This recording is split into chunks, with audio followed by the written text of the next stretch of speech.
Hey everybody, welcome to Sis Let's Unpack It, and I'm Relly. So, what we are going to unpack today is abusers and the Me Too movement. Earlier today, I made a video about my hometown.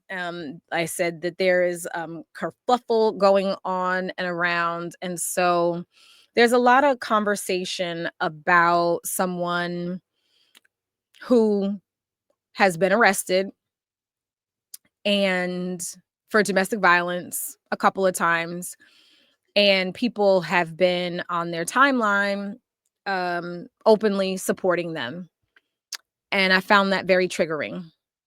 And I found it triggering because, what did I say? On the one hand, for someone to be an abuser and someone come out and support them and stand on their side, essentially it says that the victim is a liar, because if you stand with this person, then you are essentially saying this person either doesn't matter, you don't believe them. And I don't think that people operate in that way. I think sometimes we think, I'm just saying that I'm standing with this individual and I'm saying, nothing about what's happening over here. But the victims get caught up in that. Imagine you being someone that someone hurt, you being a victim of abuse, and then you name your abuser, and someone comes out and says that they support your abuser. So at that point, you then go, how can this person agree with them? Are they abusers too? Um, and I don't think that people see it that way, but unfortunately, that's what it looks like. So once I shared that information, I began to have some feelings and some thoughts, and I wasn't really aware that that would even happen. Um, Being in front of the camera in this way is very difficult for me. And I realized one of the barriers is that I was raised to be polite. And when you are raised to be polite, I don't know that people pay attention to that, but it's just recently come to my attention that being polite means that I've had to shrink myself. I was not able to share my truth. Um, and so I'm learning now to fight against that and to just speak up and speak my mind, because I can.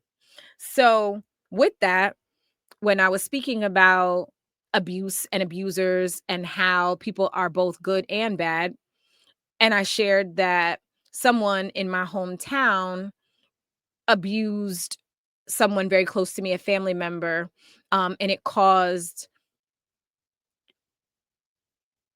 irreparable damage to my family. And then I thought, I'm going to name them. And I made a couple of videos about naming them.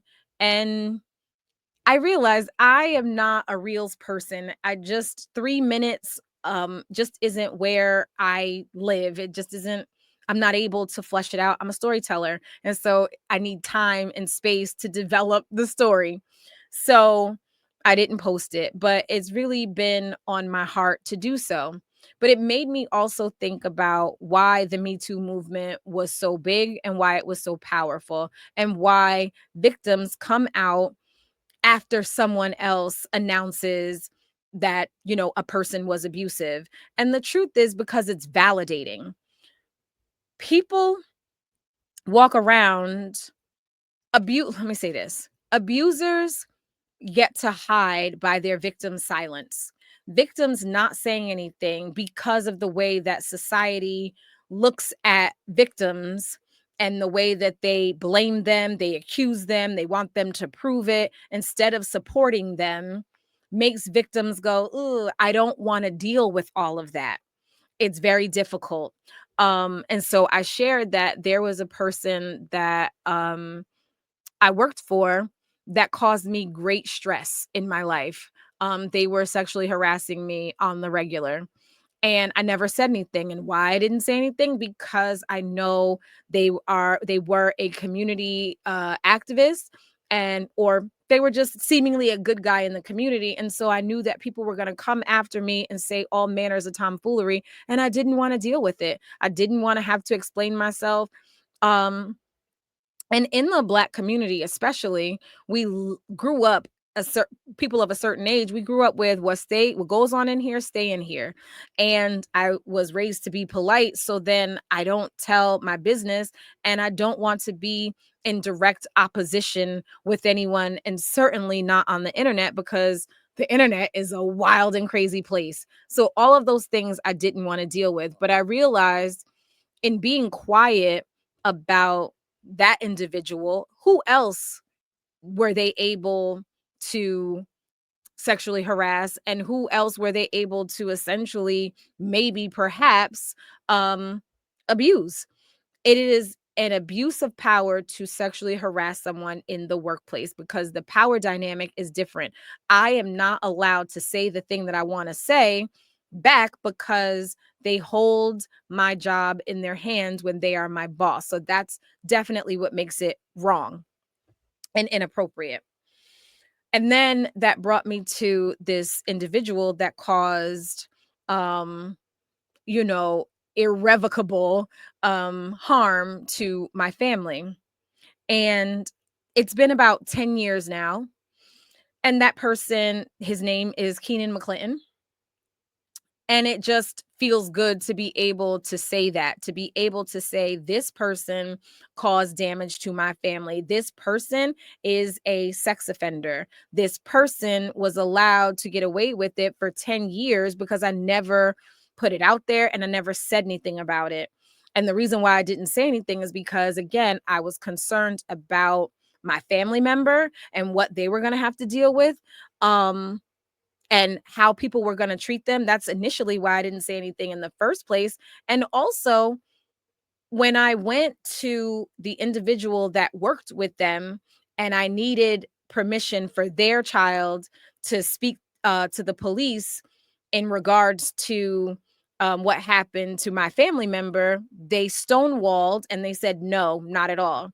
And I was mortified to think that a woman with a child, and I'm saying that this person is a predator and is dangerous and has hurt my family member. And all I want to do is allow the police to do their job, because I did press charges. I wanted them to do their job and they would not. So in my book, that person is just as culpable as Keenan was. Now, 10 years have passed. And so I've learned a lot. I've, experienced a lot as a marriage and family trainee. So as a therapist, you have to see clients. And so I was an intern and I worked with sex offenders. And I understand there's a couple of different variations. So there's level 1 through level 3. Level 3 being the worst. Level 1 is someone who perhaps has pictures that they've downloaded, or maybe they're texting and have inappropriate conversations with um minors. Level 2 could be maybe they have had a physical encounter with a minor. And typically level 3 isn't necessarily a minor, or even level 2 isn't necessarily a minor, but it is someone that has done something of a sexual nature, and they forced themselves onto that individual, onto the victim. There are some people in life that like boys, and there are some people in this life that like girls. There are some people that like a little of both, and all of that is fine. There are some people that like children, and it's not that anything happened to them. The same way that people grow up and they just like what they like, I never set out and said, I'm going to like boys. I was attracted to men, and I was attracted to them from a young age. There are certain people that are attracted to women, and they never gave thought to it.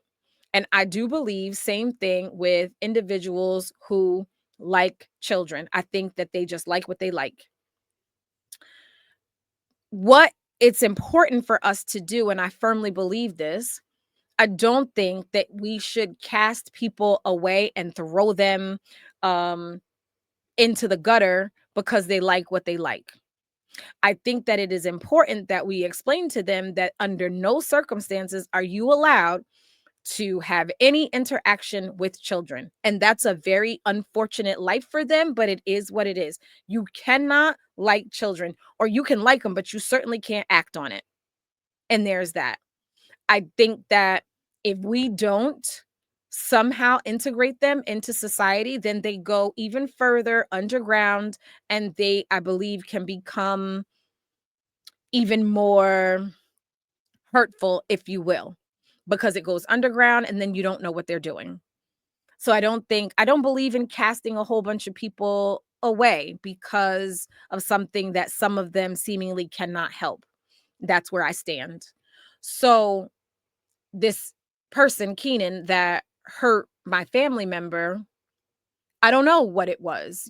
I don't know if they were attracted to children and that's just where it stands, or was it about power and control? But anytime an adult has any inappropriate relationship with a child, a minor under the age of consent is 17. So anytime an adult has an inappropriate relationship with a minor, I think that they are a danger to the community, to society, and I think that they need some intervention. So Keenan got probation for what they did to our family member, and God bless the detective that believed us and that continued to work with us and sought justice for us. And so I think that detective. Keenan got probation. He got put on the registry for 10 years. And because he violated his probation, he ended up doing a year. And in the county, a county bullet is a year. They do 8 months.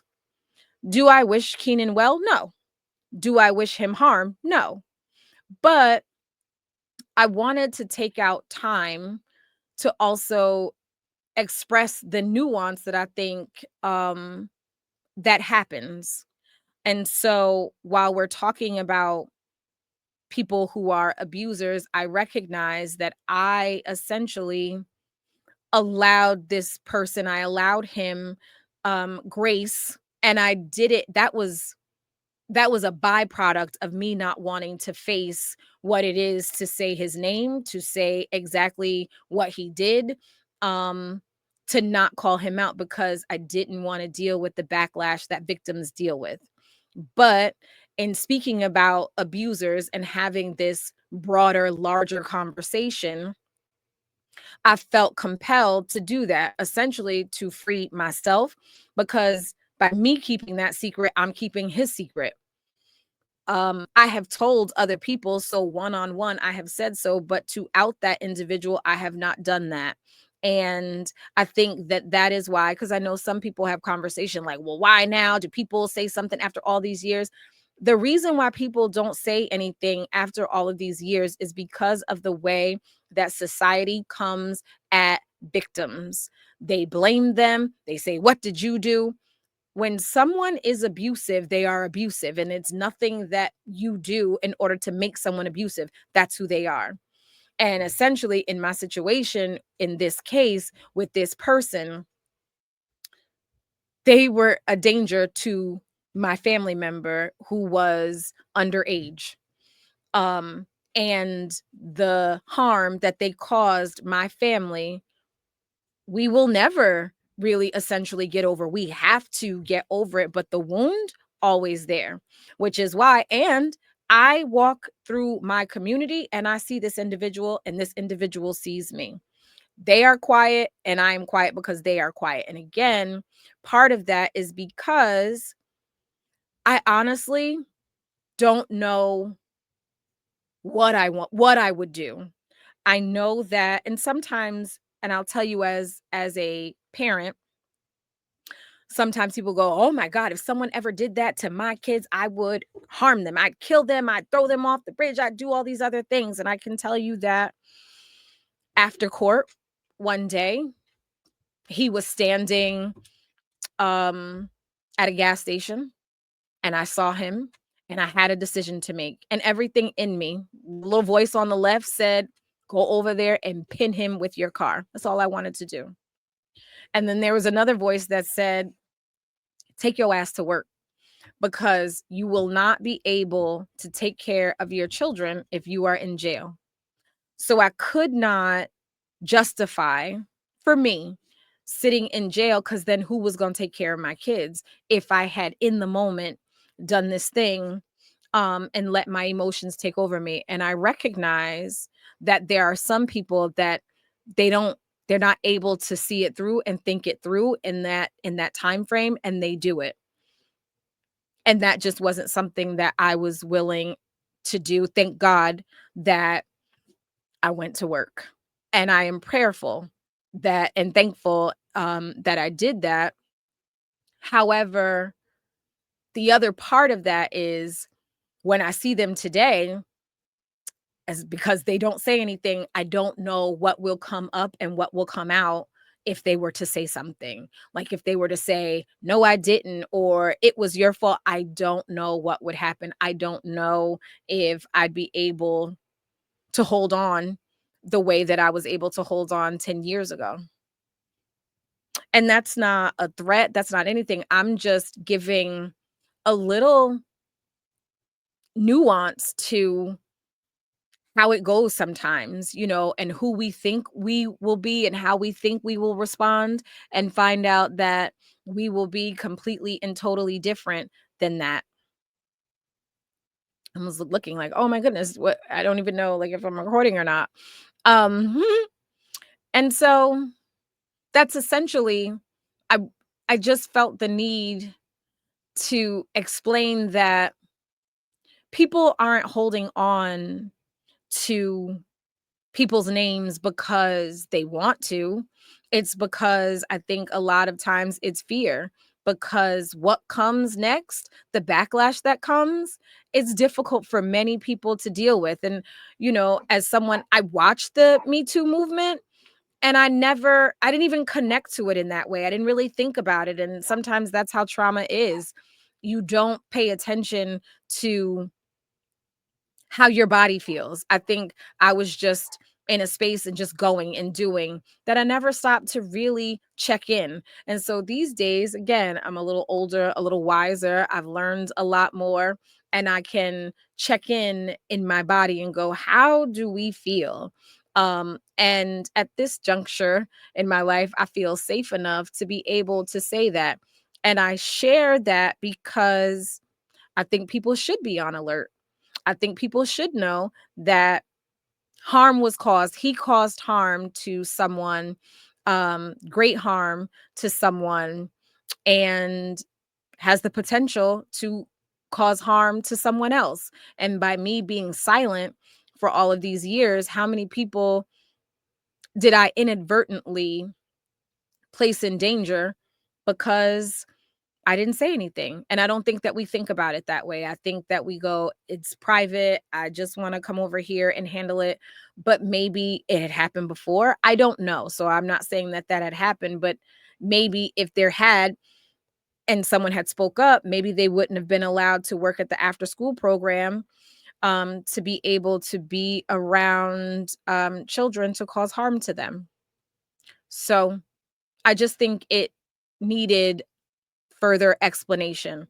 I'm not out here and I want to ruin somebody's day, but I do want to sound the alarm and say, hey, predators are out amongst us, and it's important that we know that. And again, as long as we know, then I think it's safe to go, okay, I could possibly be in relationship with you, friendship, community, whatever, but just know, I'd like to know if this is safe or if it's not safe. And everybody's got to make that decision for themselves and their families. But it's time that I think we stop protecting abusers. And again, we do it inadvertently because we are just silent. And so maybe if we just stand up and say, no, this person was harmful to me, that is my experience of them, do what you will with that, and call them out by their name, then maybe people will be less likely to harm. And maybe we would be more inclined to believe victims, and we would be kinder to victims and not blame them because we're uncomfortable with who that person is and the good seemingly that they do. Because that's a lot of the problem.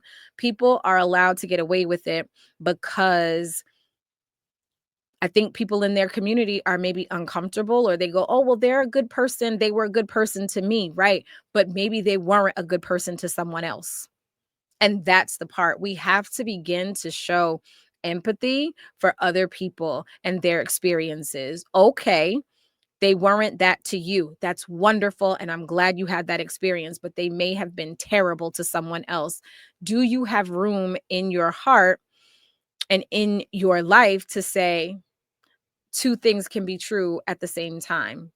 Because people can be good and bad. We are human. And so we make mistakes and we are flawed for sure. And some of us pay for our mistakes. And so in the case of Keenan, he has paid what society, what the judge decided was his punishment. He has paid for that. And so for that, okay, fine. I do not run around chasing after him and to say and call up where he works and go, hey, this person is a sex offender, is a predator. I do not do those things. I allow them to live their life because they seemingly have paid their price. But it has cost me many a sleepless day and night, and I'm the one that's uncomfortable when I see him because I'm the one keeping the secret, because I'm the one that doesn't want to be outed, and I'm the one that doesn't want to have to answer for his very terrible bad actions. And that's unfair to me and my family that were harmed. There were people, like I said, that helped the organization that he worked for. When they found out that all of that was going on, the CEO at the time asked me to be on the board. Now, I suspected I did not join the board, and I suspect that the reason why they asked me to be on the board was so that I would have loyalty to the organization to not tell my story, which at the time also made me feel like I just really don't want to engage in this because the organization that I used to work for them. So I just didn't want to deal with all that could possibly come. It seemed like the machine was so much bigger than myself. Not to mention that just a few years prior to that, having been sexually harassed at my job at this very same place, um, just felt like it was too much and it was too big of a monster for little old me to go up against. And again, I know there are people in my little hometown who have said people's names privately, but they have not ever outed them. And I believe that is because saying that would bring about such negative, unwanted attention. But today at 45, I really don't give a fuck. So if people choose not to believe it, that's their business. I don't care. But nobody's gonna come over here and say anything to my face because they don't matter. So I could care less. Do with it what you will. And whoever got a problem with it, that's their problem. So I've learned to release that as well. And that's what, 10 years removed from the situation will allow you. So a thicker skin, a more nuanced thought process. Um, and again, I'm not looking for that individual to be harmed in any way. I think that again, they have served by society standards their consequences, and so may they have the day that they deserve. I don't wish them well. I don't wish them bad. I just wish them nothing. But I am just no longer going to be beholden to keeping their secret. And that's that. So, what have we just unpacked? The Me Too movement, sometimes there is strength in numbers and it feels good to be validated. And that's why people come out when one person says something. So, if anyone feels like they need a safe space in order to at least name the person that caused them harm and know that it's safe, you can do so here. You can put it in the comments if you want. Um, or if you feel compelled to make your own video to out them, good for you, and do what feels good to you. You don't owe anybody an explanation for your experience. It's yours. If you needed permission to be validated, I validate you. Your experience is yours, and nobody can tell you that it didn't happen, no matter who supports them. So I hope that helps somebody. And this is only if it just helps one, then I've done my job, but it was on my heart to do. So I hope you guys have a great day. Bye.